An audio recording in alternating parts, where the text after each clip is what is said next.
lié à la présence de Dieu. Amen. À la présence de Dieu dans votre vie. Donc, je ne veux pas parler du thème de l'orateur. Il y a un orateur qui est là pour développer son thème. Et je vais respecter alors la déontologie. Amen. Donc, je vais parler des bénédictions liées à la présence de Dieu. C'est-à-dire, quand Dieu est là, qu'est-ce que vous gagnez en réalité? Quand il est là, qu'est-ce que vous gagnez? Et qu'est-ce que vous trouvez? Qu'est-ce qu'elle te permet de faire? C'est l'ensemble de toutes ces choses que nous appelons les bénédictions de Dieu. Et nous lisons dans Isaïe 57, les versets 14 et à 15. Isaïe 57, 14 à 15 ici. On dira, frayez, préparez le chemin, enlevez tout obstacle du chemin de mon peuple, car ainsi parle le Très-Haut, dont la demeure est éternelle et dont le nom est saint. J'habite dans les lieux élevés et dans la sainteté, mais je suis avec l'homme conduit, humilié, en fait de réanimer les esprits humiliés et de ranimer les cœurs contrits. Alléluia. Gloire à Dieu. Que Dieu te bénisse ce matin. Qu'il t'accorde la grâce d'écouter la parole de Dieu. Et qu'il te bénisse ce matin. Il y a à peu près les bénédictions liées à la présence de Dieu. Les bénédictions liées à la présence de Dieu. Encore. Les bénédictions liées à la présence de Dieu. Encore. Les bénédictions liées à la présence de Dieu. Est-ce que vous n'avez pas le dire auteur fort? Les bénédictions liées à la présence de Dieu. Les bénédictions liées à la présence de Dieu. Merci. À travers ce passage que nous venons de lire, nous trouvons plusieurs bénédictions qui sont liées à la présence de Dieu. Et quand nous parlons de la présence de Dieu, nous voulons parler de la manifestation de sa puissance de façon tangible dans la vie du croyant, dans la vie de l'homme, dans la vie de ses serviteurs. C'est de ça qu'il s'agit quand nous parlons de la présence de Dieu. C'est la manifestation tangible de la présence de la puissance de Dieu. Alors, au milieu de ses enfants, Dieu se manifeste d'une manière à une autre. Il se manifeste en parlant, il se manifeste en délivrant, il se manifeste en se révélant. Toutes les manifestations divines que nous prenons à lui de Dieu sont des signes de sa présence. Alléluia. Dans l'Ancien Testament, nous avons vu beaucoup de manifestations de la présence de Dieu au milieu de son peuple. Salomon a prié, il a vu Dieu. David a prié, il a rencontré Dieu. Joseph a prié, il a vu la manifestation de Dieu dans sa vie. Alléluia. Et si dans ce contexte, nous voyons, nous sommes au temps de voir Amos, de voir Manassé, et en ce moment-là, le prophète Isaïe exerçait son ministère. À cause du péché du peuple, la gloire de Dieu s'était retirée parmi eux. Et comme la gloire de Dieu s'était retirée, alors ils ont été envahis par des ennemis qui les ont détruits, qui les ont humiliés. Ils ont pillé tout ce qu'ils avaient. Le peuple de Dieu a connu une humiliation extrême. Ils ont subi l'opprobre. Ils ont subi la honte. Et quand on parle de l'opprobre des choses, la honte à l'extrême. Une honte que ne peut plus réparer. Humainement parlant. Donc les cœurs étaient brisés. Et les gens ont perdu l'espoir que désormais ils peuvent encore être restaurés. Donc la Bible déclare que Ils ont prié à un moment donné, ils ont cherché la voix de Dieu pour que le Seigneur vienne les sauver. Malgré les jeûnes et les prières, Dieu n'a pas réagi. Le ciel était fermé, silencieux, et personne n'avait entendu la voix du Seigneur. Certains ont dit que peut-être Dieu s'est fâché, d'autres ont dit que Dieu est mort, d'autres ont dit que Dieu n'est plus là. Donc, le fait que les prières n'étaient pas exaucées a amené encore un décroissement total. Parce qu'en ce temps, il n'y avait personne pour les défendre. Les jeunes braves, les noms de couper, les vaillants et l'autre les milieux, les têtes coupées. Ils ont perforé les yeux des autres. Pour que, même si tu es fort, tu ne sois pas capable de faire quoi que ce soit. Si tu es fort, vaillant, on enlève les yeux. Tu as une force, mais une force native, qui ne veut rien.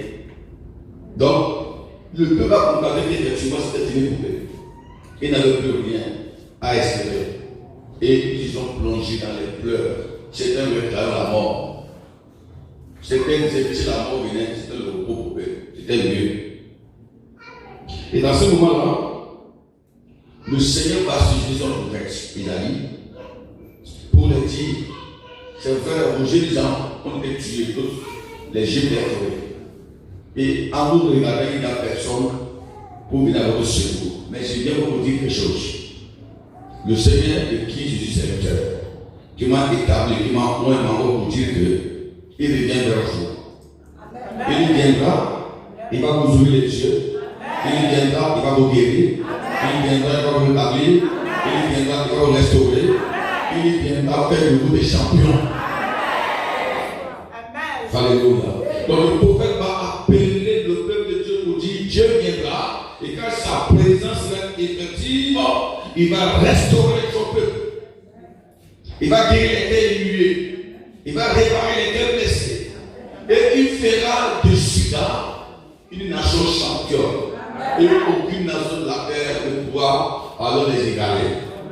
Voilà la promesse que le Seigneur va faire à son peuple à travers son serviteur Isaïe. Alléluia. Donc David déclare que Isaïe va lui demander alors d'avoir un cœur contrit, un cœur brisé, un cœur de repentance, un cœur de retour à lui. Que si lui le fait ainsi, Dieu viendra pour les restaurer. Ça ne sera pas par les forces, ça ne sera pas par les sagesse, mais ça sera un acte qui sera posé par la manifestation de la présence de Dieu, donc lui-même. Alléluia. Donc pendant qu'Isaïe parlait, la tradition, alors Talmus déclare les torneurs fit éclater le haut des cieux. Et tout le peuple entendait la voix de qui disait ceci. Ah, je suis au verset, au verset 15, il dit, d'abord dit, ainsi parle l'Éternel, Jéhovah, dont la demeure est éternelle et dont le nom est saint. J'habite dans les lieux élevés et dans les saintetés. Mais je suis avec l'homme contrit, humilié, afin de réanimer l'esprit humilié. Voilà, cette voix-là que fait retentir dans les cieux. Pour la première fois, le peuple entend la voix de Dieu. Qu'il leur fait la promesse de les réanimer, de les guérir, de les restaurer. Alléluia. Donc, à travers ces paroles, le peuple a été touché et la restauration avait commencé. Certaines traditions, comme le Yahvéiste déclare, les yeux souffrir, la pluie tombe, la terre devient verte, les jeunes gens alors ont eu la force et des femmes se multipliaient en donnant beaucoup d'enfants, des triplés, des jumeaux. Tu vois que Dieu était pressé de remplir la nation. De remplir la nation. Celui qui fait une petite portion de terre récolte beaucoup. Et en un temps de record, le peuple devient tout puissant. Était capable de résister à toutes les nations. Même l'élévation de Juda a fait peur des grandes puissances comme Babylone, comme l'Égypte, comme la Syrie. Ils ont appris ce qu'était devenu cette nation. et ils se sont mis à trembler. C'est ce que le Seigneur va faire dans ta vie cet après-midi au nom de Jésus-Christ. Alléluia. Donc, à travers ce contexte, qu'est-ce que nous tirons comme leçon en matière des bénédictions liées à la présence de Dieu? D'abord, le but du message est de nous amener tous ensemble à vivre la présence de Dieu afin de réanimer, de faire revivre tout ce que l'ennemi a émulé dans notre vie. Amen. Alors, donc, à travers le message, nous voyons que la présence de Dieu fait beaucoup de choses. Quand Dieu a parlé, les tonnerres ont crié. Est-ce qu'Israël a entendu ou pas? Hein? Le peuple a entendu ou pas? Le peuple a entendu. Ou bien, le peuple a entendu même quand Moïse descendait sur le mont Horeb. La voix de Dieu fit retentir et le peuple a entendu la voix de Dieu pour dire Moïse, pardonnez, ne nous parle pas. Pardon, dis à Dieu de te parler. Et toi, tu viens de nous parler parce que c'est trop puissant. C'est trop puissant. Parce qu'ils avaient entendu la voix qu'ils n'avaient jamais entendue. Ça veut dire quoi? Lorsque Dieu se manifeste, quand Dieu est là, il vous donne des oreilles d'écoute. Il vous donne des oreilles d'écoute. Amen. Quand Dieu est là, allez, il transforme ton oreille. Il enlève tout ce qui a bougé tes oreilles là.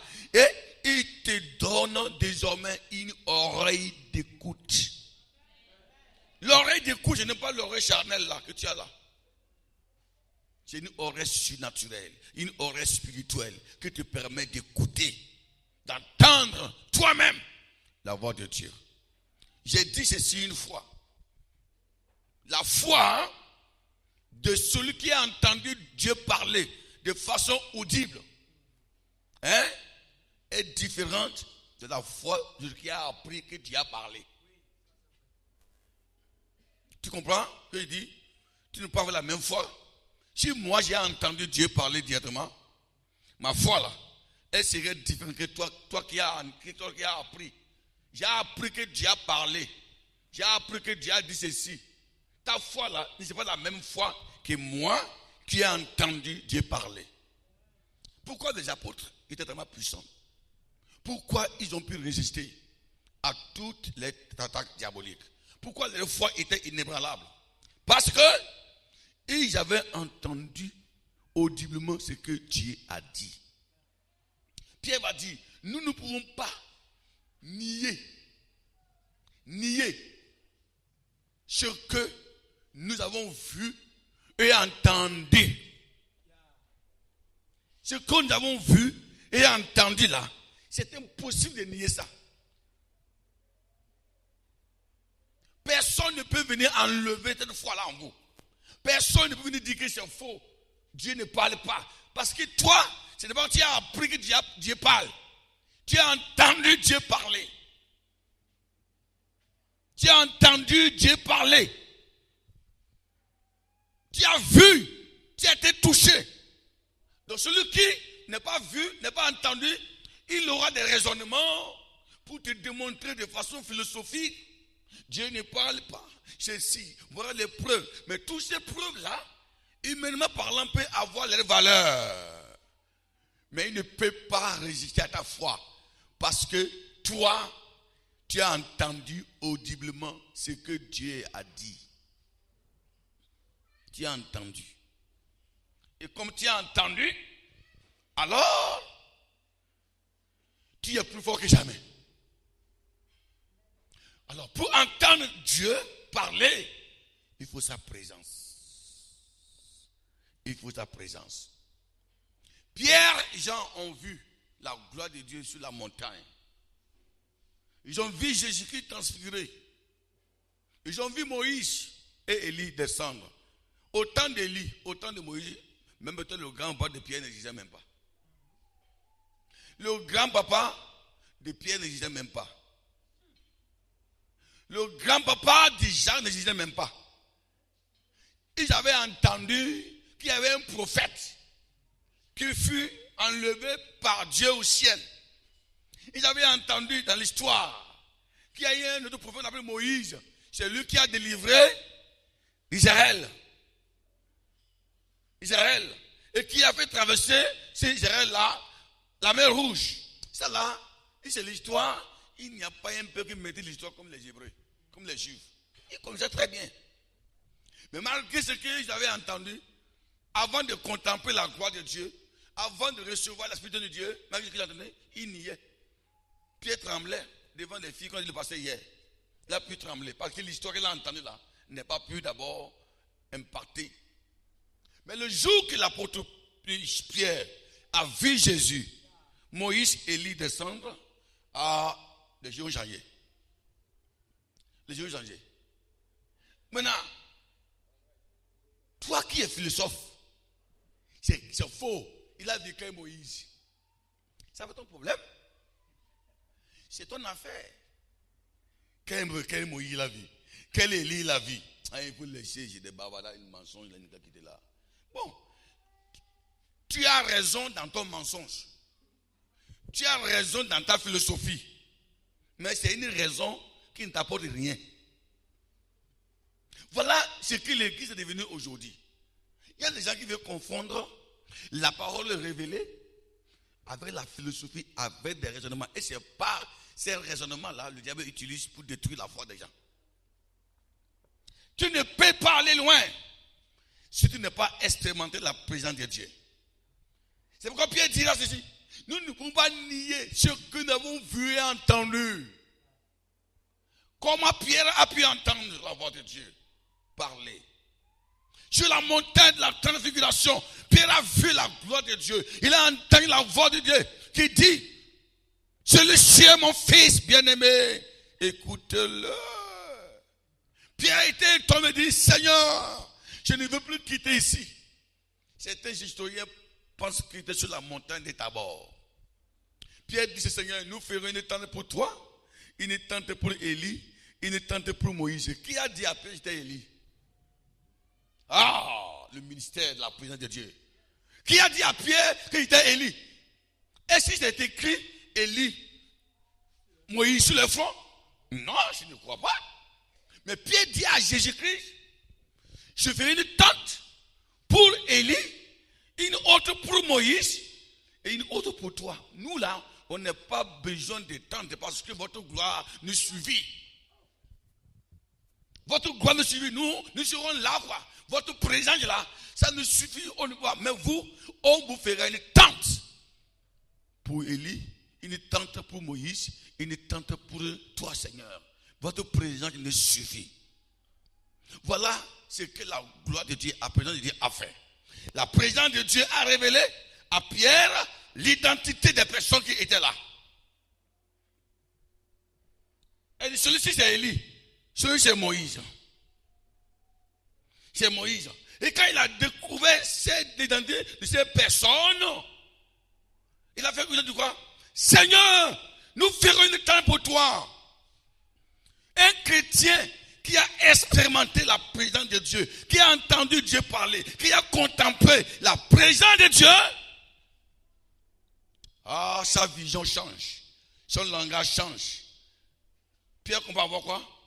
Pierre qu'on va entreprendre des projets. Des projets. Pierre n'avait jamais eu un projet pour Jésus.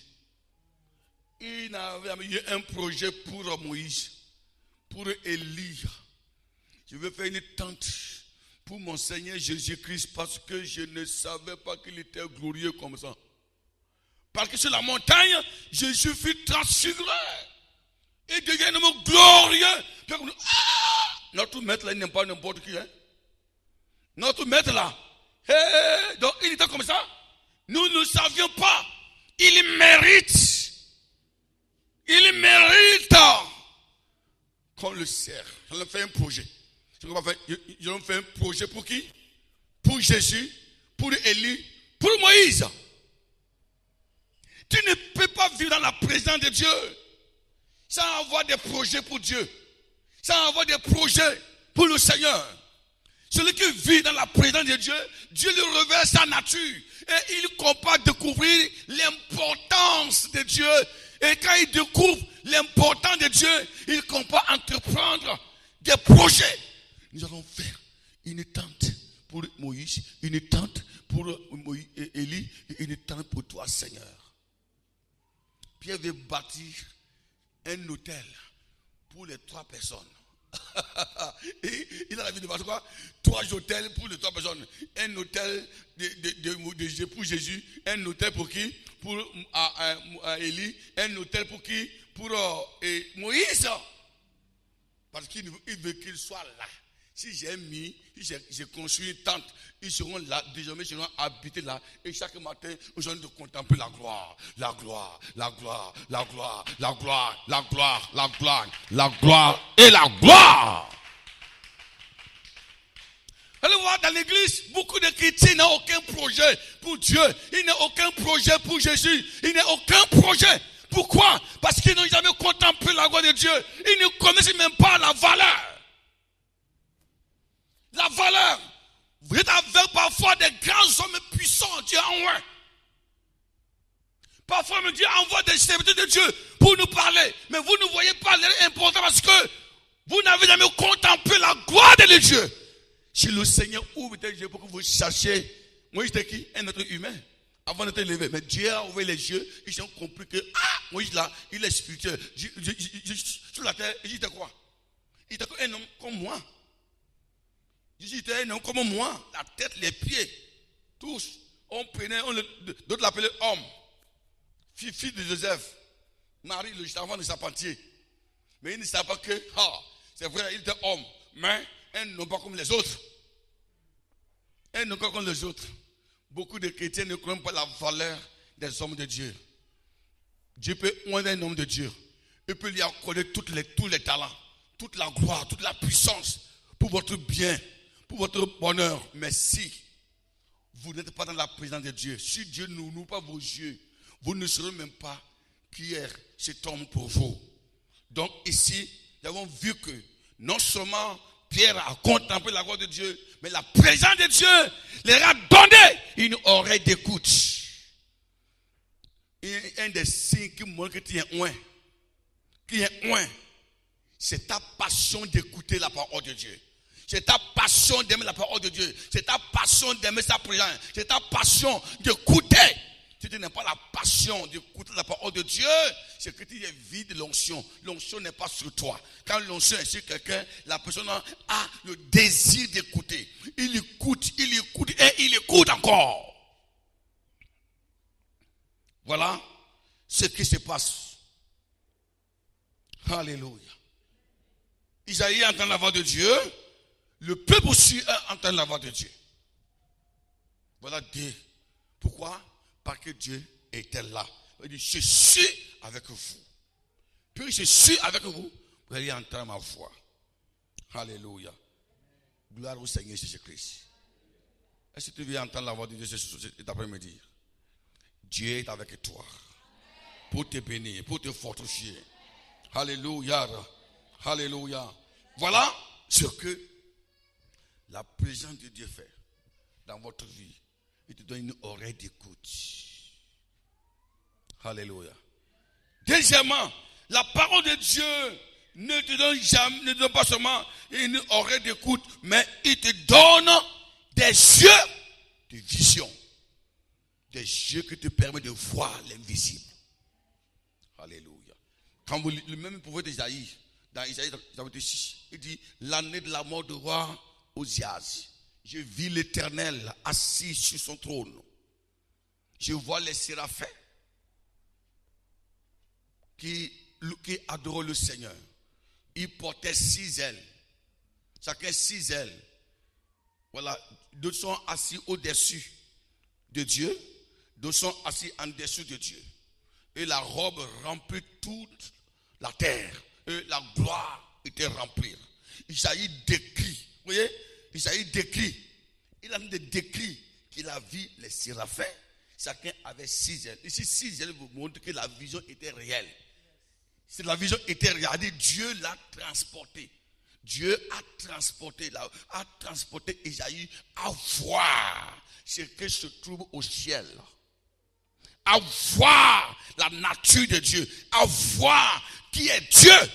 Il transporte cet homme pécheur là, à voir la nature de Dieu afin de se comparer à sa propre nature. Tu ne peux pas savoir ce que tu es si tu n'as pas encore contemplé la gloire de Dieu. C'est en contemplant la présence de Dieu, la gloire de Dieu, tu pourras savoir que chez toi ça ne va pas. Lorsque Isaïe a vu cela, c'est en ce moment il a compas pleuré. Nulle part où Isaïe pleurait, il n'a pas pleuré. Malheur à moi, je suis perdu. Je suis perdu. Je vis au milieu d'un peuple impur, des personnes impures. Oh, je suis perdu. Je suis mort, c'est fini. Pourquoi il dit qu'il est mort? Pourquoi il dit qu'il est perdu? Parce qu'il a comparé sa nature et celle de Dieu. Il a vu cet opposé. Il était en danger. Beaucoup de personnes ne se plaignent pas de leur nature. Ils ne se plaignent pas de leur vie spirituelle. Ils ne se plaignent pas de ce qu'ils sont. Ils croient qu'ils sont parfaites. Elles continuent à mener des actes horribles. Et pourtant, ils viennent à l'église. Ils font des choses pas possibles. Pourtant, ils viennent à l'église. Mais ça ne dit rien.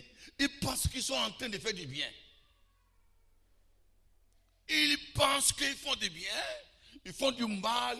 Ils détruisent les vies. Ils détruisent les foyers. Ils combattent avec des raisonnements. Ils pensent qu'ils sont dans la vérité. Pourquoi? Parce qu'ils n'ont pas encore découvert la présence de Dieu. Ce sont des malheureux.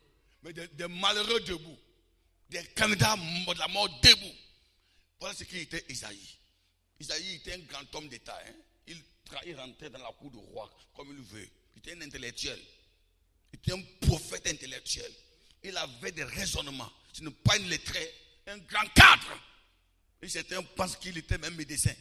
Car c'est lui qui aurait prescrit ce que Ézéchiel allait prendre pour être guéri. Un grand cadre qui avait une influence sur les rois.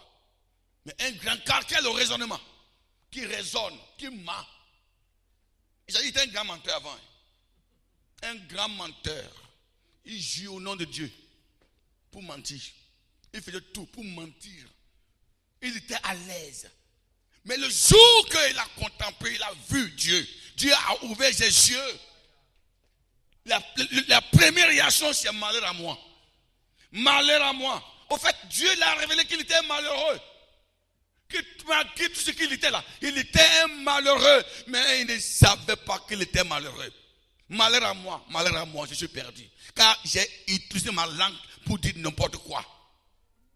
J'ai utilisé ma langue pour dire n'importe quoi.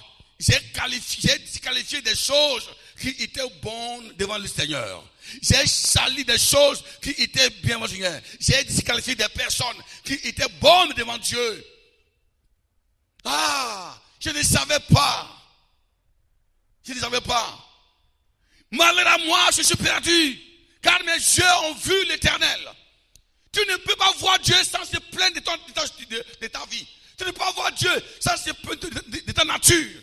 Tu ne peux pas voir Dieu sans se plaindre l'état dans lequel se trouve ton foyer. À cause de quoi? La vision qu'il a vue. Pendant ces plaintes, Dieu envoie un ange qui prend alors une charbon sur une pierre chaude, il touche ses lèvres. Il dit tes péchés sont pardonnés. Et dans ce moment, il peut entendre maintenant la voix, une autre voix qui est encore différente. Il dit, autre voix qui dit quoi? Qui enverrai-je? Qui marchera pour moi? Qui enverrai-je? Qui marchera pour nous? Qui enverrai-je? Qui enverrai-je? Au début, vous allez voir que Isaïe, quand il a vu la gloire de Dieu, il n'a pas pu parler. Sa première réaction, c'est des plaintes. Et si maintenant, quand l'ange a touché ses lèvres maintenant, alors il lève la langue qu'il utilisait pour maudire, pour mentir là. L'ange est venu toucher sa bouche là. Il a enlevé ça. Il a enlevé ce que Satan avait mis dans sa bouche. Le don que le diable lui avait donné là. Satan aussi a ses dons. Le don que le diable lui avait donné pour se détruire lui-même là. Dieu a enlevé ça de sa bouche. Il dit, tes péchés te sont pardonnés. Je te donne maintenant une nouvelle dimension. Je te donne désormais un nouveau talent. J'ouvre ton oreille. Entends maintenant. Entends maintenant. Et en ce moment, il a entendu la voix de Dieu qui dit, qui enverrai-je? Qui marchera pour nous? Oh!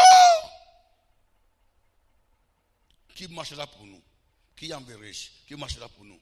Et il peut répondre maintenant avec la bouche. La bouche avec laquelle Isaïe a répondu, ce n'est pas la même bouche qu'il avait lorsqu'il dit, Seigneur, envoie-moi. Seigneur, envoie-moi. Dieu veut te parler. Dieu veut ouvrir tes yeux pour que tu saches ce qui se passe. Pour que tu connaisses ta propre identité. Pour que tu saches qui es-tu. Pour que tu saches quel est le talent, quelle est la nature de ma famille. Il y a beaucoup de choses que vous traversez parce que vous ne voyez rien. Il y a des choses que vous cognez parce que vous ne voyez rien. La Bible dit, un peuple sans révélation est un peuple sans frein. Il peut tout cogner ce qu'il pourrait éviter. Vous cognez tout. Vous pleurez, vous tombez, vous tournez les trous, vous sortez, vous prenez des décisions arrogantes parce que vous ne comprenez rien. Vous êtes aveugle là. Oh, mais quand Dieu est là, il enlève les écailles dans vos yeux et il vous permet de voir plus loin. Cet après-midi, je prie pour toi, Seigneur, que le Seigneur ouvre tes yeux à voir clair. Au nom puissant de l'agneau de Dieu. Alléluia. Tu ne seras plus aveugle. Avant la fin de cette semaine, tu ne seras plus aveugle. Le Seigneur va ouvrir tes yeux. Tu verras ce que tu ne voyais pas. Tu verras ce que tu ne voyais pas.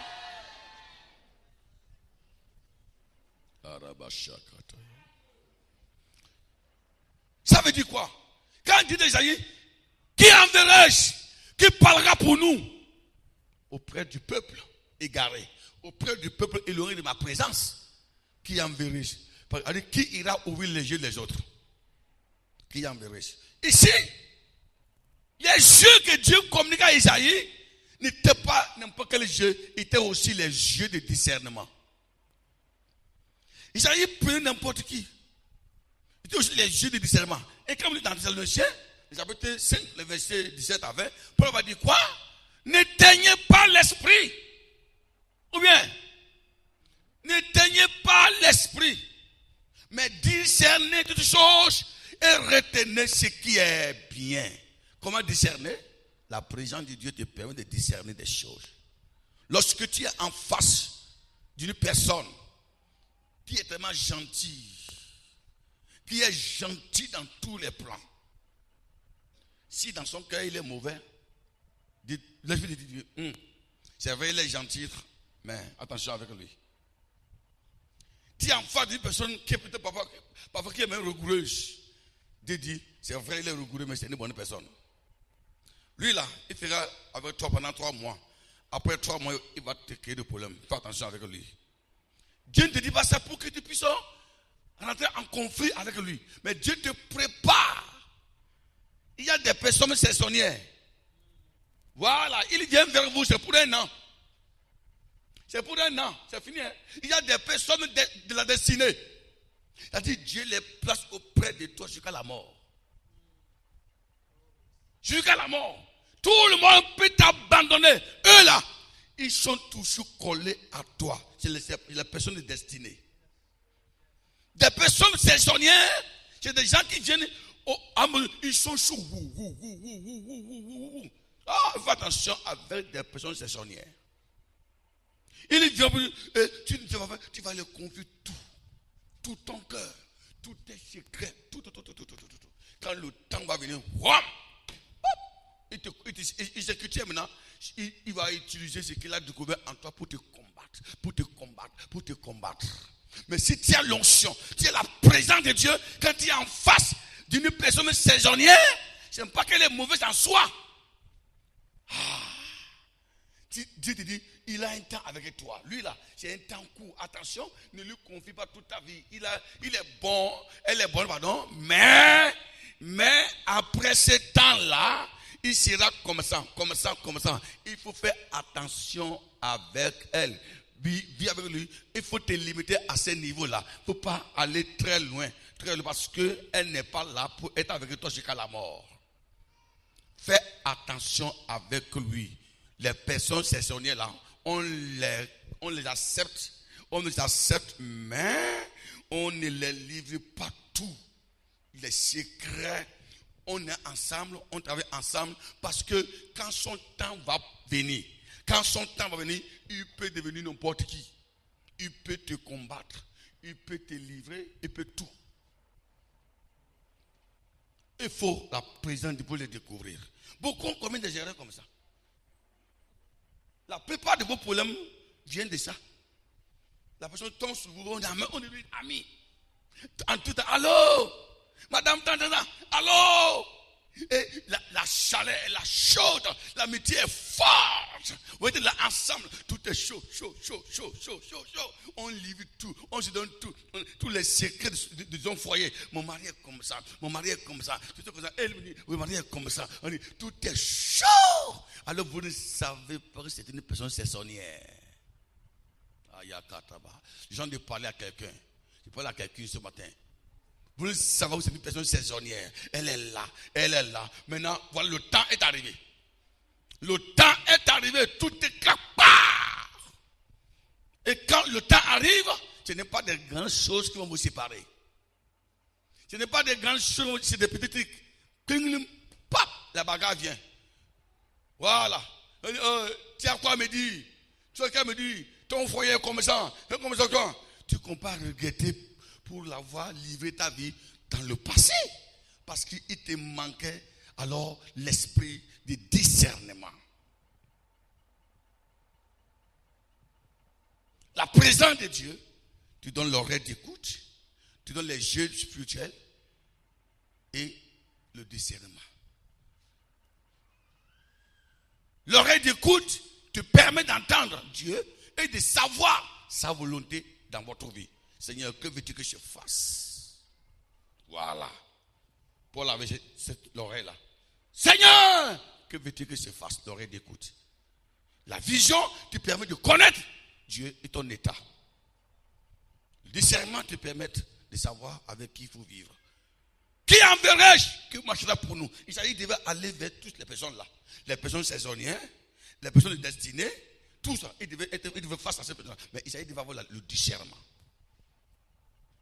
Attention. Il y a des personnes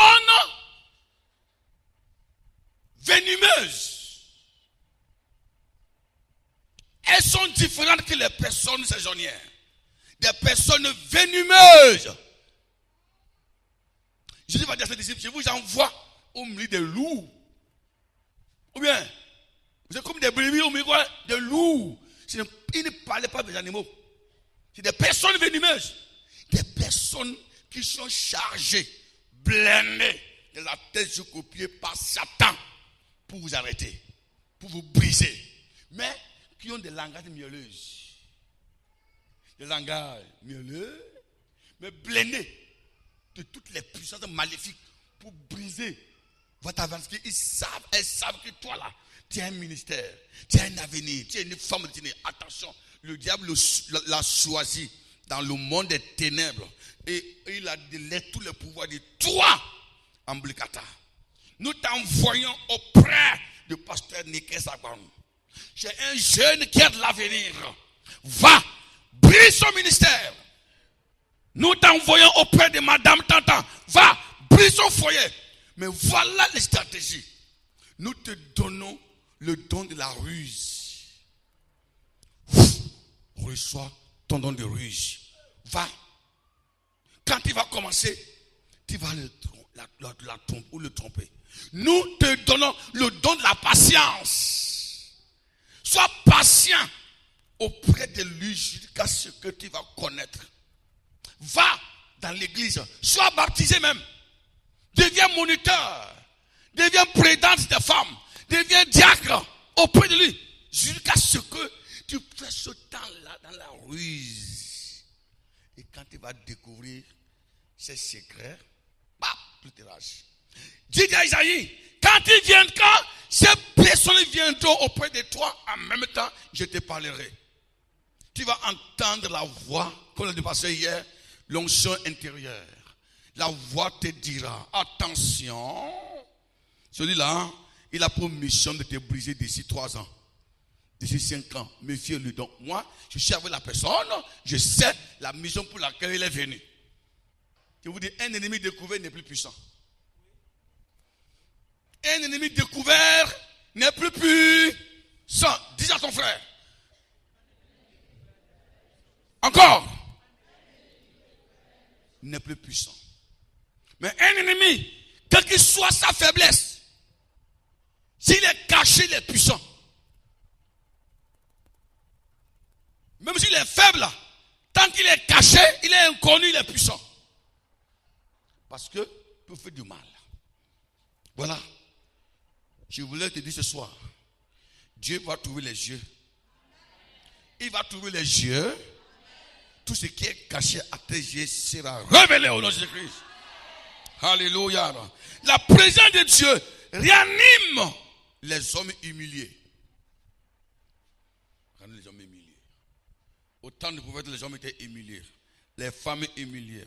Les jeunes humiliés. Dieu dit, il va réanimer. Un homme humilié est un homme brisé. Honu. Dieu dit, il veut relever encore, réanimer. Il veut relever des vies humiliées. Tu ne sais pas ce qui t'a humilié. Tu ne sais pas ce qui t'a humilié. Job a été humilié par le diable, mais Dieu l'a relevé. Alléluia. Qu'est-ce qui t'a humilié cet après-midi? Jésus veut te relever ce soir au nom puissant de Jésus-Christ. Élisabeth a été humiliée. Un jour, pendant que Zacharie priait, elle a été relevée dans son humiliation. Joseph a été humilié, vendu 2 fois. La deuxième fois, il a été vendu au marché. Les esclaves égyptiens, on les attachait au poteau au marché. Les mains comme ça, on les attache au poteau au jour du marché. Et le vendeur là, avec sa cloche. J'ai à vendre, esclave, trop robuste. Il peut vous aider dans votre champ. Trop robuste. Et Potiphar passait, il a vu, il touche. Voilà. S'il est bon, s'il est fort, il l'a attaché comme ça. C'est combien vous le vendez? Et il l'a attaché comme ça. C'est combien? Il donne le prix. Donc, il dit bon. Il dit, tu sais que c'est cher, parce que moi, je l'ai acheté de très loin. Hein. Vous voyez, regardez, j'ai parcouru tout le désert pour l'amener ici en Égypte. C'est trop loin. Très loin. Vraiment, je ne peux pas te vendre à 500 000, c'est trop cher, c'est trop moins. Parce que j'ai parcouru. Vous voyez, non? Et malgré ça, je l'ai préservé pour te vendre ça. Et il a attaché, il entend. On fait son prix et il entendait. Ils ont compté l'argent devant ses frères. Combien? Et il était là quand on l'achetait devant ses frères. Il s'est fait payer de l'argent comme ça. Quelle humiliation. Voilà. Et il part encore, on l'amène au marché. On l'attache au poteau. Tout le monde passe. Non, moi je ne veux pas. Moi, mais quand Potiphar dit, bon, je vais esclaver d'aller au marché. Clink. Bon, lui, ce n'est pas n'importe quel esclave. Hein. Ici, c'est un hébreu. Hein. Ils sont intelligents, non? Ils sont plus chers. C'est un hébreu. Et je l'ai acheté tout frais. Directement de la main de ses parents. Hein. Voilà, c'est encore cher. C'est l'original. Il n'a pas encore travaillé ailleurs. Il y avait plusieurs esclaves. Les esclaves qui ont travaillé ailleurs 2 fois et on les revend. Mais lui, il dit, il vient tout fraîchement. Il est encore fort. Donc on vient d'avoir, c'est neuf. C'est Pharaon. On vient de prendre ça dans la maison. C'est dans un paysan. Donc, Potiphar, comme c'est un grand quelqu'un, il a compté l'argent. Il dit, bon, détachez-le. Et ils l'ont détaché sur le poteau. Donc, et ils l'ont emballé. Bam, dans la maison. Et on le dépose là. Voilà, ça c'est l'humiliation. La Bible dit quoi? Lorsque il est descendu dans la maison de Potiphar, Dieu fit avec lui. Dieu fit avec lui. Il fait un prospère. Il a changé toutes choses. Je prophétise sur toi. Le Seigneur sera avec toi. Au nom puissant de Jésus-Christ. Peu importe l'humiliation que tu traverses, le Seigneur sera avec toi. Alléluia. Le Seigneur sera avec toi. Le Seigneur a poursuivi Joseph dans la maison de Potiphar. Le Seigneur va te poursuivre jusqu'à te transformer. Alléluia.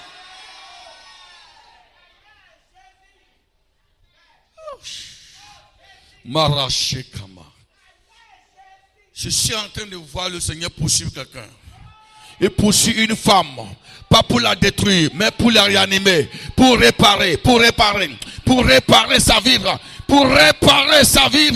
Le Seigneur te poursuivra. Alléluia. Pour réparer ton identité. Pour réparer ta vie. Pour réparer ce que tu as vécu. Pour transformer ta vie.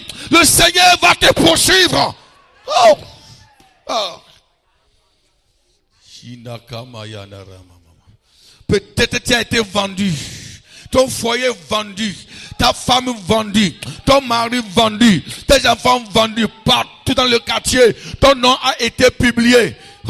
Les gens ont menti sur toi pour prendre de l'argent. À cause de toi, ils ont sa ton image.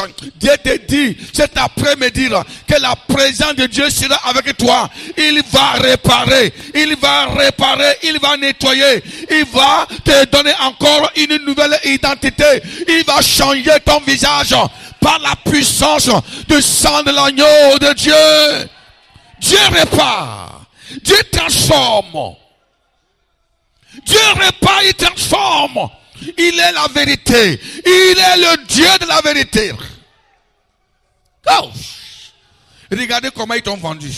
Ils t'ont vendu à vil prix. Tes parents t'ont vendu. Tes frères t'ont vendu. Tu n'as plus de poids. Tu n'as plus de valeur. Toi qui étais auparavant assise, aujourd'hui tu es déprimé. Tu es déprimé. Tu as commis des erreurs. Tu t'es allié des personnes saisonnières. Tu t'es allié hier des personnes venimeuses. Ils t'ont détruit. Ils t'ont anéanti. Et tu es dans la honte aujourd'hui. Tu as commis des erreurs. Tu as livré tes secrets au diable. Mais aujourd'hui, Dieu te déclare: mon fils, ma fille, j'ai vu comment tu as été humilié. Je viendrai vers toi. Je vais te réparer. Je vais te réanimer. Je vais te réparer. Je tends ma main sur toi. Que la présence de Dieu te réanime. Que la présence de Dieu te répare. Sors de ton humiliation. Sors de ta honte. Le Seigneur te relève encore davantage. Je vois la main de Dieu qui est en train de toucher quelqu'un ce matin.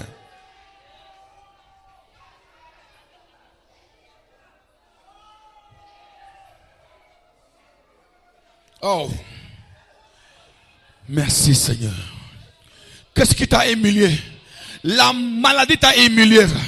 T'as humilié. Les gens m'ont dit que tu es possédé. Ils ont dit que tu es commissaire. Ils ont dit que tu n'es pas appelé. Les gens ont dit que Dieu te dit: mon fils, c'est moi qui t'ai appelé. C'est moi qui t'ai oint. J'ai vu comment les hommes t'ont humilié. Ils ont parlé à cause de toi. Ils ont amené ton nom de loin, de loin, de loin. Ils ont menti sur ton compte. Ils ont sali ton image.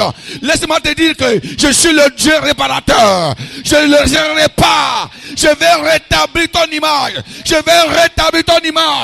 Je vais rétablir ton ministère. Je vais rétablir ton ministère. Je vais rétablir ton image. Je vais te réparer. Je vais te soigner. Je vais te purifier. Je vais te nettoyer. Tu verras ma présence dans ta vie, dans ton ministère. Hey, pendant que je suis en train de parler, je vois la main de Dieu qui est en train de réparer l'homme de quelqu'un, qui est en train de réparer quelqu'un, la vie de quelqu'un. Dieu te répare. Il répare ta vie, ton foyer.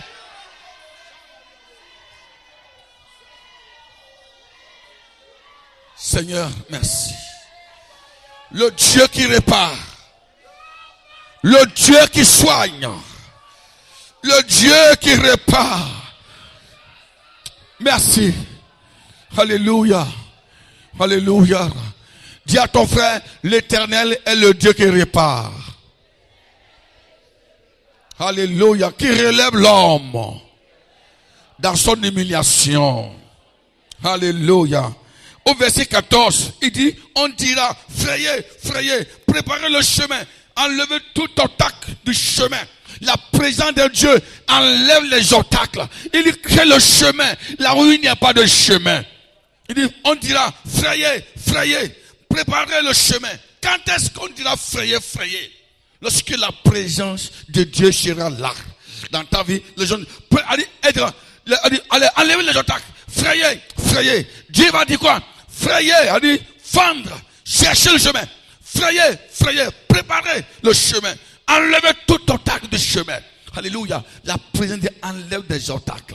Isaïe déclare, un temps viendra, tous les obstacles, l'ennemi a placé devant le peuple de Dieu pour les empêcher de continuer. Ces obstacles-là seront enlevés. Tous les obstacles, l'ennemi a placé devant le peuple de Dieu pour empêcher ce peuple à devenir ce que Dieu veut que soit. Isaïe déclare, un jour viendra, les obstacles-là seront enlevés. Il y a un obstacle devant toi. Il y a une barrière devant toi. Tu essaies d'avancer, mais l'obstacle est là. Tu essaies de percer, l'obstacle est là. Isaïe déclare, un temps vient. Il est déjà là. Les obstacles sur ton chemin de la destinée. Les obstacles sur ton chemin de ministère. Isaïe déclare qu'un jour viendra, la présence de Dieu viendra enlever les obstacles là au nom de Jésus-Christ. Isaïe va déclarer que Dieu va forcer, Dieu va contraindre des gens, ceux qui ont placé les troncs d'arbres devant toi. Au temps d'Isaïe, comment on barre la voie? On barrait la voie par les troncs d'arbres. On pouvait couper un gros tronc d'arbre et mettre sur le chemin pour qu'il ne passe pas. Deuxième manière, on mettait des cailloux, des pierres, des grosses pierres sur le chemin. Troisième manière, on creusait des trous, et on enferme légèrement le trou là, pour que en voulant passer, tu mets ton pied et ça t'amène en bas. Voilà les trois manières qu'on bloque le chemin. Ils ont mis les troncs d'arbres, ils ont mis les grosses pierres, ils ont créé des trous comme des pièges pour piéger le peuple de Dieu. Isaïe déclare, ça fait longtemps, ton chemin a été piégé. Ça fait longtemps, les obstacles sur ton chemin, des barrières. Il dit, mais la présence de Dieu va enlever tout obstacle. Là où il y avait des trous, tu verras les trous, tu vas les contourner. Ce matin, je prophétise sur toi que les obstacles sur ton chemin soient enlevés, soient ôtés maintenant même. Soient ôtés maintenant même. Les obstacles sur ton chemin, les barrières sur ton chemin, soient enlevés au nom puissant de Jésus-Christ. Alléluia. Il y a un piège devant toi. Il y a les trous devant toi sur ton chemin pour te piéger. Mais Dieu dit, ces trous-là, tu vas les voir totalement ouverts par la parole de Dieu au nom puissant de Jésus-Christ. Les obstacles sataniques sont là pour te bloquer, pour t'empêcher de faire la volonté de Dieu. Alléluia. Sur l'île de Paphos, Jésus était un obstacle satanique pour l'apôtre Paul. Quand Paul a commencé à prêcher, il ne voyait pas les signes. Il prêche sans signe. Les gens ne se répandaient pas. Pas de miracle à Paphos. Pas de signes à Paphos. Qu'est-ce qui se passe? Parce qu'il y avait un obstacle. Il y avait un autel satanique vivant qu'on appelle Jésus. Jésus n'était pas seulement un homme naturel, mais il était un autel satanique. Une personne par qui le dernier passait pour fermer les frontières, pour mettre les obstacles. Jésus a bloqué un temps soit peu le ministère de l'apôtre Paul à Paphos. Il a bloqué l'avancement. Il a bloqué les miracles. Il a bloqué les prodiges. Il a bloqué les merveilles de Dieu. Il a bloqué l'esprit de guérison. À Paphos, Paul transpire. Il ne voit rien. Barnabas pouvait dire, Paul, je te me connais. Comme le dissert. Je disais dans la tête, il dit, Barnabas dit quoi? Paul, je te me connais. Tu prêches, on ne voit rien. Qu'est-ce qui se passe? Il y avait un autel satanique. Comme un obstacle pour barrer le milieu de Paul à Paphos. Mais qu'est-ce qui s'est passé? La Bible déclare la présence de Dieu, le Saint-Esprit. Paul fut rempli du Saint-Esprit. Il a vu que l'obstacle de son ministère était Jésus. Il dit, à partir d'aujourd'hui, je t'ai découvert. J'ai découvert qui tu es. Aujourd'hui, toi, Jésus, tu es fils de diable, sorcier, ennemi de tout ce qui est bien devant le Seigneur. À partir de maintenant, tu deviens aveugle. Automatiquement, il devient aveugle. Ce matin, je proclame l'aveuglement de tes ennemis. Je proclame l'aveuglement de tes ennemis. Tout ce que tu veux faire, on te voit quoi? On te voit d'avance. Il y a des gens qui contrôlent ton étoile. Ils contrôlent ta vie. Ils contrôlent ton ministère. Ils contrôlent ton étoile pour voir ce que tu veux faire. Et ils sont les premiers à te bloquer avant que l'œuvre soit accomplie. Ce matin, je te déclare que ceux qui te voient de loin, qui sont des radars, les radars spirituels, pour contempler tes projets, pour contempler les projets de pasteur Nikej, de pasteur Daniel Dako, de pasteur Florent, Matik Enate, tous les radars spirituels qui sont en train de contrôler. Alléluia. Le Seigneur déclare, ces radars, ces drones spirituels là, Dieu déclare qu'ils seront mis à panne au nom puissant de l'agneau de Dieu. Alléluia. Tu verras de loin ce que Satan prépare contre toi. La présence de Dieu, elle enlève les obstacles. Il y a les gens qui te regardent, ils t'étudient, ils t'observent, ils contrôlent tout ce que tu fais. Et ils te devant sur le terrain. Il te devance sur le terrain. Dieu déclare ce matin que l'ennemi ne peut plus te devancer sur le terrain. Mais c'est toi qui vas le devancer. C'est moi qui vais le devancer. C'est le pasteur Dako Daniel qui va devancer l'ennemi. C'est Nickel chez vous. C'est nous qui allons devancer l'ennemi sur le champ de bataille. Alléluia. Il ne pourra plus te contrôler. Il ne pourra plus te voir. Il ne pourra plus voir ce que tu fais. L'onction de Dieu va te toucher. Alléluia. L'ennemi sera surpris d'être aveugle. Au nom puissant de Jésus-Christ, recevez l'onction qui enlève les otages. Reçois ça aujourd'hui.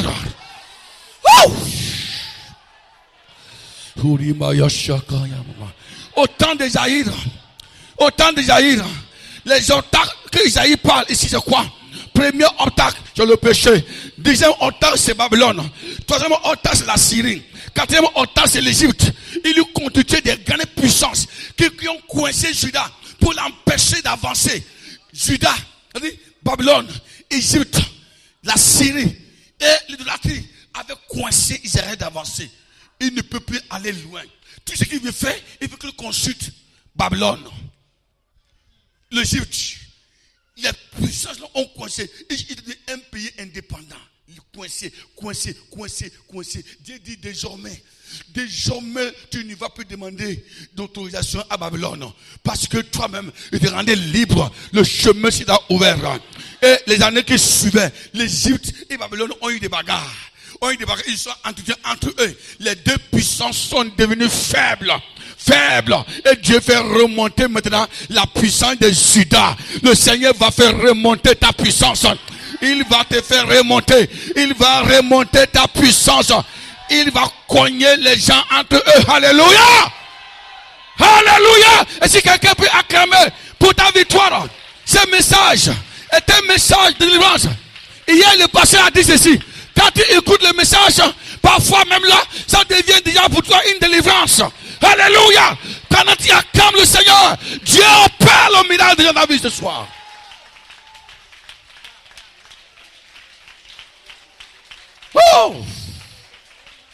Oh, la présence de Dieu. Merci. La présence de Dieu, elle apporte la délivrance. Elle apporte quoi? La délivrance. La délivrance. Délivrer quelqu'un, c'est là de lui libérer des liens de la captivité. La Bible déclare un jour, Jésus enseignait dans le temple de synagogue. Nous sommes dans Luc chapitre 13. Pendant qu'il enseignait, il y avait une femme qui était ligotée par des démons pendant 18 ans.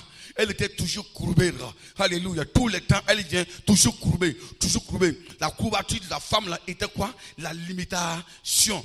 La limitation, elle ne peut plus rien faire. Elle ne peut rien faire. Le diable l'a déformé. Il lui a donné une autre forme. Il y a les gens qui Satan déforme. Tu es une femme de joie, il te déforme. Il veut te une femme de tristesse. Tu es une femme de bien, il te déforme. Satan est un déformateur. Donc cet homme-là, cette femme-là, elle a été déformée.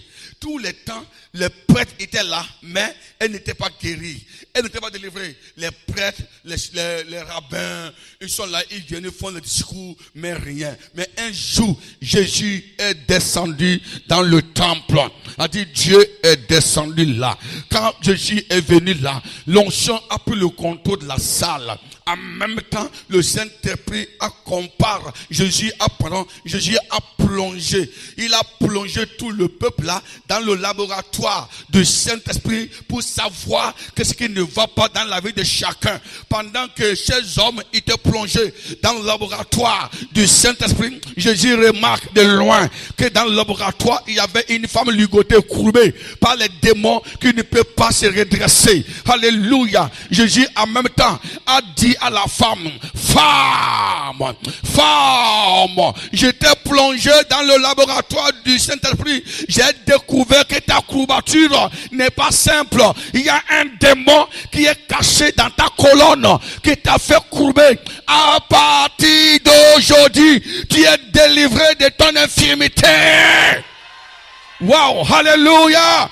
Jésus n'a pas demandé la permission au rabbin, aux responsables. Il a dit, à partir d'aujourd'hui, tu es délivré de ton infirmité. Jésus n'a pas demandé la permission de la femme avant de la guérir. Il dit, femme, je te connais, tu es la fille d'Abraham, la courbature, ton état actuel n'est pas l'état dans lequel Dieu t'avait créé, c'est les démons qui t'ont décourbé, qui t'ont courbé, qui t'ont déformé. Mais aujourd'hui, moi Jésus-Christ, qui est ton créateur, je ne t'avais pas créé comme ça, mais c'est le diable qui t'a déformé. Comme je suis ton créateur, je suis venu. Femme, à partir d'aujourd'hui, tous les démons logés dans tes os, dans ta colonne, aujourd'hui, pendant que je suis là, ces démons sortent de ta colonne vertébrale. Automatiquement, il dit, femme, tu es délivrée. Et il imposa la main. Automatiquement, la dent fut redressée. Ça, c'est le signe réel, tangible de la présence de Dieu. Ce matin, l'onction de Dieu va circuler dans tes os, dans ton cœur, dans tes poumons, dans ta famille. Tout ce qui a été déformé par Satan, par les démons. Ce matin, Dieu déclare, tu es délivré de ton infirmité. Oh! Délivré totalement. Délivré. L'infirmité dans le cerveau. Dans les nerfs. L'infirmité qui fait les masses dans les nerfs. Je prophétise sur toi. Tu ne vas plus tomber. On ne dira plus que tu tombes encore. Aujourd'hui, tout démon qui est logé dedans sort.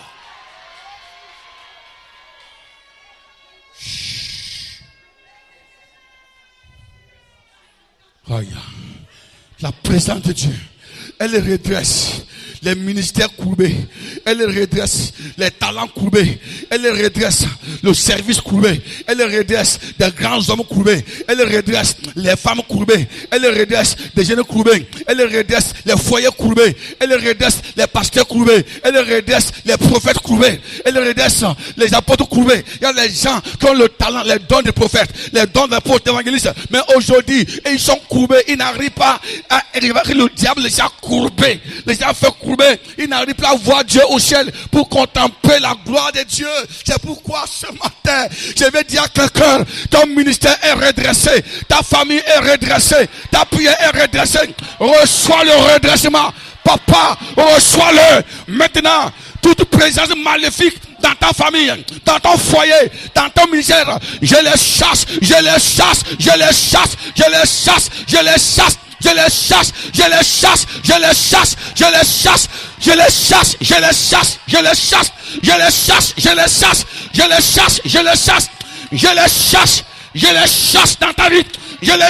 Dans ta vie. Ce soir, par la parole de Dieu. Le temps de la courbature. Yakanorimba Yashakata. Mariamakata. Je les chasse. Aujourd'hui, l'onction de Dieu te remplit. Pas. Mashakataya. Gloire au Seigneur. Gloire à Jésus-Christ. Jésus a tout réparé. Jésus va tout réparer. Jésus va tout réparer. Dans ma vie, il va tout réparer. Dans ma vie, il va tout réparer. Dans mes pieds, il va tout réparer. Dans ma hanche, il va tout réparer. Dans ma tête, il va tout réparer. Dans ta famille, il va tout réparer. Dans ton foyer, il va tout réparer. Dans ton travail, il va tout réparer. Dans ta vie, il va tout réparer. Il va tout réparer. Tes enfants, Dieu va tout réparer. Il va tout réparer. Il va tout réparer. Il va tout réparer. Il va tout réparer. Dans ta famille, il va tout réparer. Il va tout réparer. Il va tout réparer. Il va tout réparer. Jésus va tout réparer. Jésus va tout réparer. Il va tout changer. Aujourd'hui même, il va tout réparer. Alléluia. Alléluia. Je sens l'onction. Je sens l'onction dans mes pieds. Je sens l'onction dans mes mains. Dans mes mains, je sens l'onction. Dans mes mains, je vois les flammes de feu. Dans mes doigts. Dans mes doigts, je vois. Je déclare que Jésus va tout réparer. Il va tout réparer. Oh. Yakalabaya. Maria Mayaba. Yaseketerebo. Inabarababa. Ikatayanarababa. Ikasataramayaba. Urimayarabu. Alléluia. La présence de Dieu. La présence de Dieu. La présence de Dieu. Elle enlève la joie. Elle enlève la joie dans le camp de Satan. La présence de Dieu enlève la joie dans le camp de Satan. Aujourd'hui, Satan va perdre sa joie. Les démons vont perdre leur joie. Ils vont perdre leur joie. La joie de Satan, la joie de Satan provient de la misère du peuple. La joie de Satan provient de l'échec des hommes de Dieu. La joie de Satan provient de l'humiliation des grands hommes de Dieu. Quand les hommes de Dieu sont humiliés, c'est seulement le diable est content. Il est fier. Il est fier. La dame là, son état donne la joie au diable. Donne la joie au diable. La Bible déclare que lorsque elle a été guérie, automatiquement, les sacrificateurs par qui Satan étaient indignés, ils étaient mécontents, ils sont devenus tristes. Aujourd'hui, ta délivrance, ta réparation, ton rétablissement va blesser le camp du diable. Satan sera blessé à cause de ta délivrance. Alléluia. Alléluia. Alléluia. Ton ministère va blesser le diable. Alléluia. Ta délivrance va blesser Satan. Ta restauration va blesser le diable. Va blesser le diable. Ta restauration va créer les jaloux. Les jaloux, les jaloux, les jaloux, les jaloux. Aïe, aïe, aïe. Les gens seront blessés. À cause de quoi? De ta restauration. Le Seigneur veut te positionner. Le Seigneur veut te redresser. Il veut te redresser. Il veut te reconstruire. Le Seigneur veut reconstruire ton ministère. Donne-moi ta main. Le Seigneur veut reconstruire ton ministère. Il veut reconstruire ton ministère. Yamboka Yababa. Le Seigneur veut réparer. Il veut réparer ton ministère. Le Seigneur veut réparer ton ministère. Le Seigneur veut réparer. Il veut reconstruire ton ministère. Ton ministère. Aujourd'hui là. Aujourd'hui. Il veut tout réparer. Alléluia. Ta réparation va blesser le diable. Va choquer le monde éternel. Oh. Aïe, aïe, aïe, aïe.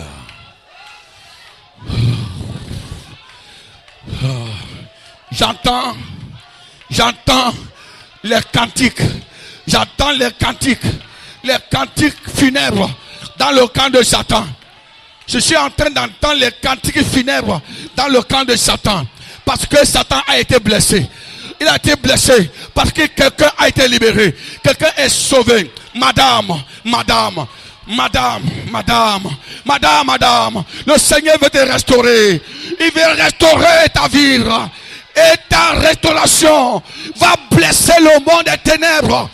Alléluia. Le Seigneur veut te repositionner.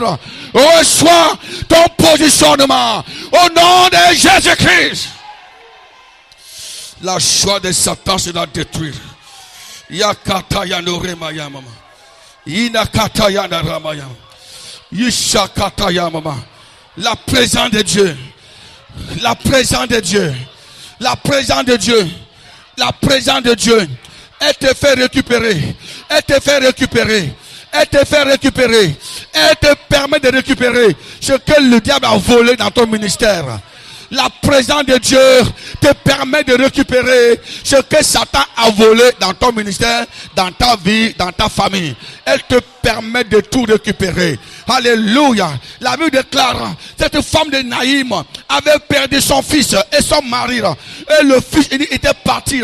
Mais quand Jésus est venu dans la vie de Naïm, la dame a récupéré son enfant. Alléluia. Ce matin, je dis à quelqu'un, ce matin que tu vas récupérer. Tu vas récupérer ce que le diable t'a volé. Tu vas récupérer ce que le diable t'a volé. Tu vas récupérer ce que Satan t'a volé.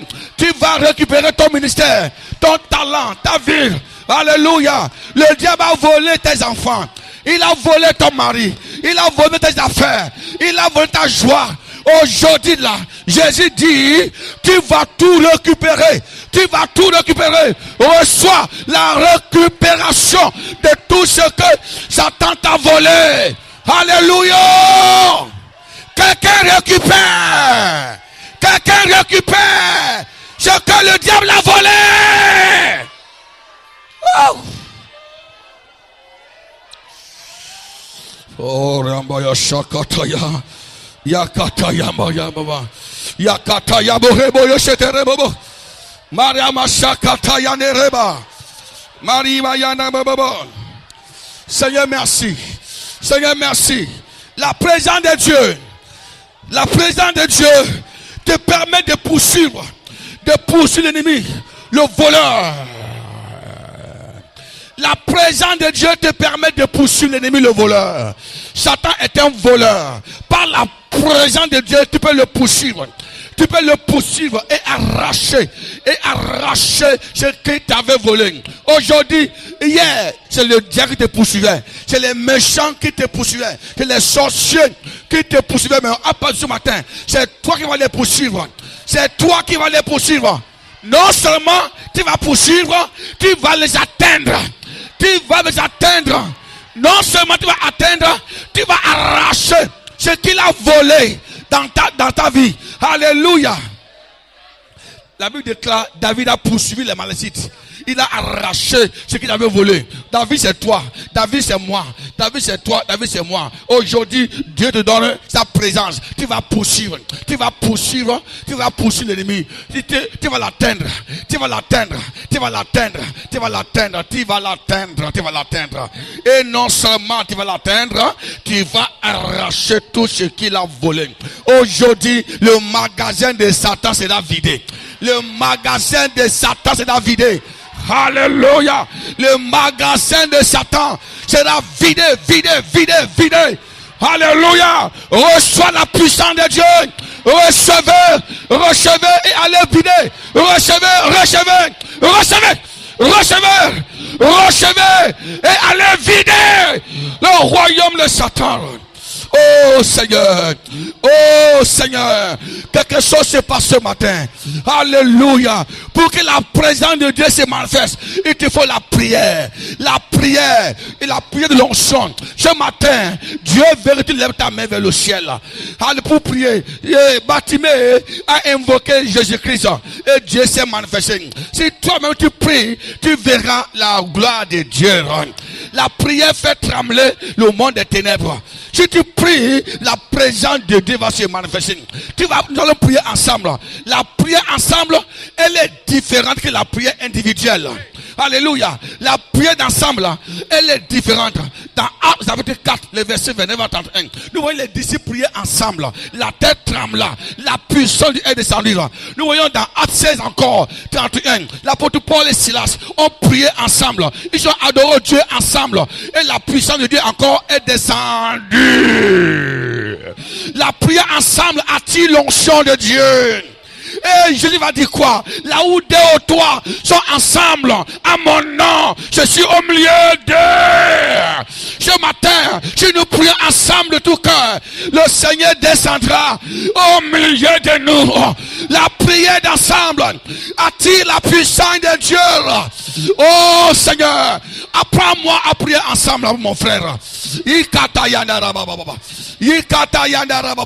La prière ensemble. Deuxièmement, la prière à haute voix. La prière à haute voix, elle est différente que la prière silencieuse. La prière à haute voix, ils ont élevé la voix. La voix, ça veut dire ils ont prié à haute voix. Oh, le ciel était un royaume de bruit. De bruit. Le jour de la Pentecôte, on a vu le bruit entendu. Ce matin, lève ta main en haut. Lève ta main en haut. Alléluia, Dieu est là. Dieu est là. Dieu est là. Aujourd'hui, le Seigneur redresse dans ta vie qui est écroulée. Reçois la présence de Dieu. Tu vas garder la main de ton frère. Garde la main de ton frère ensemble. Tiens sa main. Tiens sa main. Tu vas prier pour lui. Tiens ça face à face. Face à face. Tiens quelqu'un face à face. Tiens quelqu'un face à face. Tu vas prier pour la personne. Tu vas dire, mon frère, dis mon frère, ça fait longtemps le diable t'a volé. Ça fait longtemps t'a volé. Aujourd'hui, je te récupère ce que le diable t'a volé. Ouvre ta voix. Tu vas perdre ta voix. Dis, je récupère ce que le diable t'a volé. Priez pour lui. Priez ensemble. Priez ensemble. Aujourd'hui, je récupère dans ta vie ce que le diable t'a volé. Alléluia. Je te récupère cela. Au nom puissant de Jésus-Christ, je récupère dans ta vie ce que le diable t'a volé. La paix qui t'a volé. L'onge qui t'a volé. Je récupère. Alléluia. Oh Seigneur. Il est vomira. La santé qu'il a volé. La paix qu'il a volé. L'argent qu'il a volé. Le ministère qu'il a volé. Ce matin, il est vomira. Alléluia. Seigneur Père et mon Dieu, mon roi, nous prions en ton nom ce matin. Je lève ma voix vers toi. Seigneur Père, lève-toi ce matin. Lève-toi ce matin. L'onction de Dieu, aide mon frère, aide ma soeur à récupérer ce que le diable a volé. Ce matin. Seigneur Père, ma vie est redressée. Ta vie est redressée. Ton ministère est redressé. Ce matin même, Seigneur Père et mon Dieu, mon roi. Merci Seigneur. Merci mon Dieu. Merci mon roi. Merci Seigneur. Alléluia.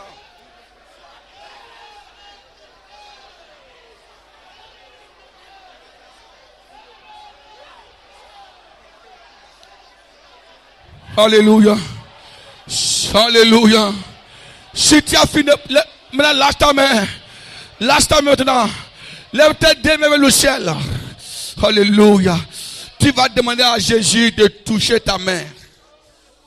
Quand Jésus touche ta main comme ça, quand il touche ta main comme ça, désormais tu es capable de tout récupérer. Alléluia. Tu es capable de tout récupérer. Quand il touche ta main, il y a une puissance qui te connecte en même temps, qui te permet en même temps. Lève ta main. Jésus va toucher ta main. Alléluia. Lève ta main. C'est une matinée particulière. C'est une matinée différente. Alléluia. Lève ta main comme ça. Je vais prier pour toi. L'onction va sur ta main ce matin. Alléluia. Que à l'heure où ta main est tendue vers le Seigneur, quand tu vas dire Amen, tu vas sentir un courant qui attrape tes mains. C'est une connexion divine. Lève ta main comme ça. Je déclare ce matin que la main de Jésus, la main de miracle, la main de feu, touche ta main maintenant au nom puissant de Christ. Reçois la touche divine au nom de Jésus-Christ. Que Jésus touche ta main ce matin. Que l'onction te connaisse ce matin. Reçois l'onction de la réparation. Reçois l'onction de la réparation. Reçois l'onction de la réparation. Reçois dans ta main. Reçois dans tes pieds. Reçois dans ta bouche. Reçois. Recevez. Recevez. Recevez. Recevez maintenant. Maintenant. Maintenant. Shakata yamarama yababa. Recevez maintenant.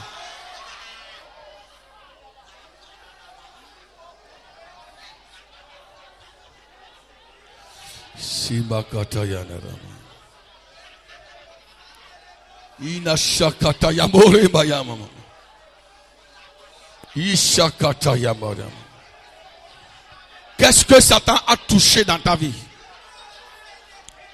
Qu'est-ce que Satan a touché dans ta vie? Il a touché ton ministère. Il a touché ta famille. Il a touché ta santé. Il a touché tes finances. Il a touché tes finances. Il a touché ton entreprise.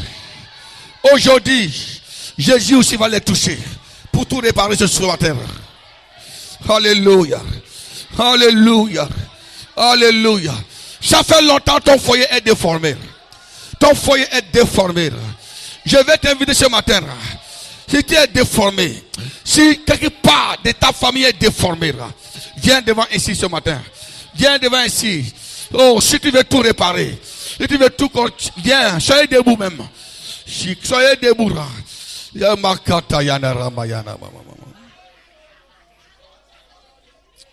Soyez debout, soyez debout. Inaya shakataya.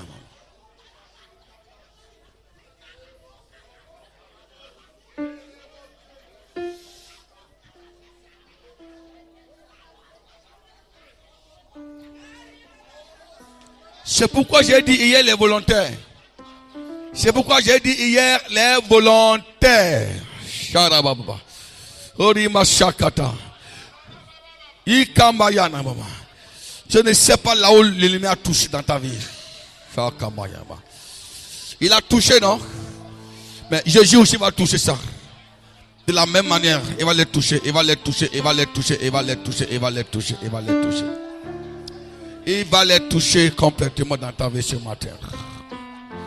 Tends ta main vers le podium, vers l'autel. L'autel est sacré. À l'autel, il y a de l'onction. Il y a de l'onction à l'autel. Il y a la puissance, il y a le feu à l'autel qui brûle, qui transforme les vies ce matin. Moi, je tends le pasteur, tendez vos mains. Venez ici, allons tendre les mains. Allons tendre nos mains sur le peuple de Dieu. C'est l'heure de la réparation. C'est l'heure de la réparation. C'est l'heure de changement.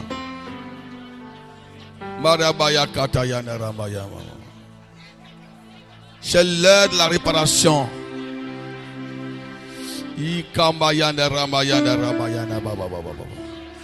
Pendant que ta main est tendue vers l'autel, l'onction va te toucher. L'onction va te toucher. Alléluia. Je tends la main vers vous également. Ouvre votre cœur, ouvre votre cœur, ouvre votre cœur, ouvre votre cœur. Ouvre votre cœur. Maintenant. Le Seigneur redresse. Le Seigneur redresse. Le Seigneur redresse. Le Seigneur te touche. Il te touche. Il te touche. Il te touche. Il te touche. Maintenant, il te touche. Il te touche. Il te touche. Il te touche. Il te touche. Je sens une main qui te touche. Ressens ma kataya. Dieu te touche ce matin. Il te touche. Il te touche. Il te touche. Il te touche. Il te touche. Il te touche. Il te touche. Il te touche. Il te touche. Il te touche. Reçois la touche. Dieu te touche maintenant. Reçois la touche divine. Recevez ça. Reçois la touche divine ce matin. Il touche ta colonne vertébrale. Il touche tes reins. Il touche ton foyer. Recevez ce matin. Alléluia. Reçois ta touche.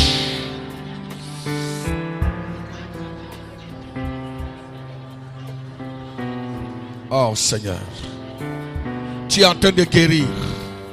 Tu es en train de transformer. Il guérit ton foyer. Il guérit ta famille. Il guérit ton corps.